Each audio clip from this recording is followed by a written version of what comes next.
ഒരു കാര്യം ആലോചിച്ചു നോക്കിയിട്ടുണ്ടോ? ടൈഗർ ഹില്ലിന്റെ ഒരു വശം നോക്കിയാൽ അതൊരു വൻമതിൽ പോലെയാണ്. വെറുമൊരു മലയല്ല, 90 ഡിഗ്രിയിൽ നേരെ നിൽക്കുന്ന കരിമ്പാറ. ഇതിന്റെ മുകളിൽ മെഷീൻ ഗണ്ണുമായി ശത്രു പതുങ്ങിയിരിക്കുമ്പോൾ ഇന്ത്യൻ സൈന്യം എങ്ങനെ അവിടെ എത്തി? കേൾക്കുമ്പോൾ അസാധ്യമെന്ന് തോന്നുന്ന ആ സാഹസികതയുടെ കഥയാണ് ഇന്ന് നമ്മൾ പറയുന്നത്.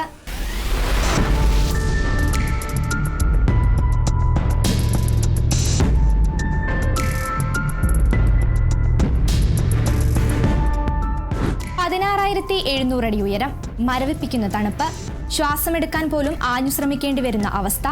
പാകിസ്ഥാൻ തങ്ങളുടെ അജയ്യമായ കോട്ടയെന്ന് ഉറച്ചു വിശ്വസിച്ച ടൈഗർ ഹിൽ, ഭാരതത്തിന്റെ വീരപുത്രന്മാർ തിരിച്ചുപിടിച്ച ആ വീരകഥ നോക്കാം.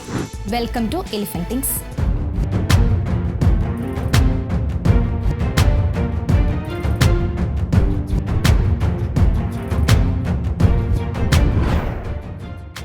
കാർഗിൽ ദ്രാസ് മേഖലയിലെ ഏറ്റവും ഉയർന്ന കൊടുമുടിയാണ് ടൈഗർ ഹിൽ. പക്ഷേ ഇതൊരു വെറും മലയല്ല. ഇതിന്റെ മുകളിൽ ഇരുന്നാൽ ലഡാക്കിലേക്കുള്ള നമ്മുടെ പ്രധാന പാതയായ NH-1 വ്യക്തമായി കാണാം.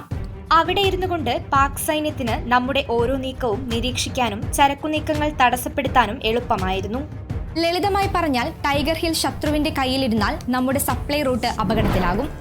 അതുകൊണ്ട് തന്നെ എത്ര വില കൊടുത്തും ഈ കൊടുമുടി തിരിച്ചുപിടിക്കുക എന്നത് ഇന്ത്യയുടെ അഭിമാനമായിരുന്നു. ഇന്ത്യൻ സൈന്യം ഒരിക്കലും ഈ വഴി വരില്ല, ഇതായിരുന്നു പാകിസ്ഥാന്റെ ഉറച്ച വിശ്വാസം. ടൈഗർ ഹില്ലിന്റെ ഒരു ഭാഗം അത്രമേൽ അപകടകരമായ പാറക്കെട്ടുകൾ കൊണ്ട് അവിടെ സുരക്ഷിതമാണെന്ന് അവർ കരുതി. മലമുകളിൽ അവർ കരുത്തുറ്റ ആയുധങ്ങളുമായി കാവലിരുന്നു.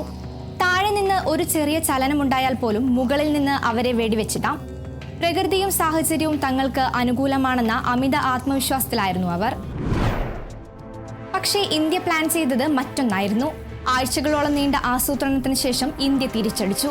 ആദ്യം പീരങ്കികളിലൂടെ. ബോഫോഴ്സ് അടക്കമുള്ള പീരങ്കിപ്പട ടൈഗർ ഹില്ലിലേക്ക് തീ തുപ്പി. ശത്രുവിന് തലപുറത്തിടാൻ പോലും പറ്റാത്ത വിധം മണിക്കൂറുകളോളം ഇന്ത്യ വെടിയുതിർത്തു.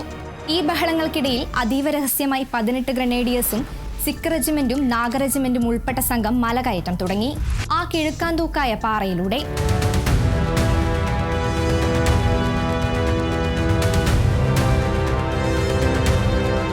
പാകിസ്ഥാൻ സ്വപ്നത്തിൽ പോലും വിചാരിക്കാത്ത വശത്തുകൂടിയായിരുന്നു ഇന്ത്യൻ സൈന്യത്തിന്റെ കുതിപ്പ്.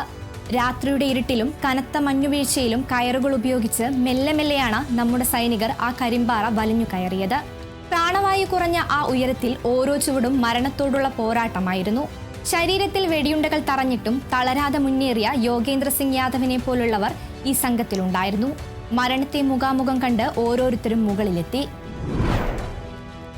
ജൂലൈ 3 രാത്രി തുടങ്ങിയ അവസാന പോരാട്ടം പിറ്റേന്ന് പുലർച്ചെ വരെ നീണ്ടു.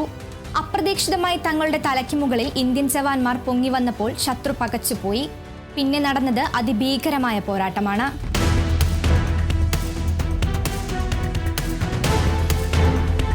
പലയിടങ്ങളിലും തോക്കുകൾക്ക് പകരം കൈകൾ കൊണ്ടായിരുന്നു യുദ്ധം.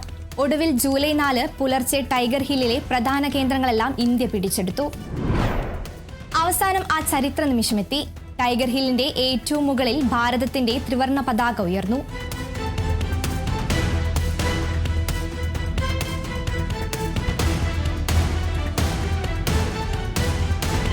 ഇത് വെറുമൊരു ഭൂമി പിടിച്ചെടുക്കലായിരുന്നില്ല, മറിച്ച് നമ്മുടെ മണ്ണ് ആർക്കും വിട്ടുകൊടുക്കില്ല എന്ന് ലോകത്തിനു മുന്നിൽ വിളിച്ചു പറഞ്ഞ നിമിഷങ്ങളായിരുന്നു അത്. ടൈഗർ ഹിൽ വീണതോടെ പാകിസ്ഥാൻ സൈന്യത്തിന്റെ ആത്മവീര്യം പൂർണ്ണമായും തകർന്നു. കാർഗിൽ വിജയം അവിടെ ഉറപ്പിച്ചു കഴിഞ്ഞിരുന്നു. ടൈഗർ ഹിൽ ഇന്ന് ഇന്ത്യൻ സൈന്യത്തിന്റെ തോൽക്കാത്ത മനക്കരുത്തിന്റെ അടയാളമാണ്. നമ്മുടെ ജവാന്മാർ അന്ന് കാട്ടിയ ആ ധീരതയെക്കുറിച്ച് നിങ്ങൾ എന്ത് കരുതുന്നു? ഇതുപോലുള്ള വാർത്തകൾക്കായി എലിഫന്റ് തിങ്സ് സബ്സ്ക്രൈബ് ചെയ്യാൻ മറക്കരുത്.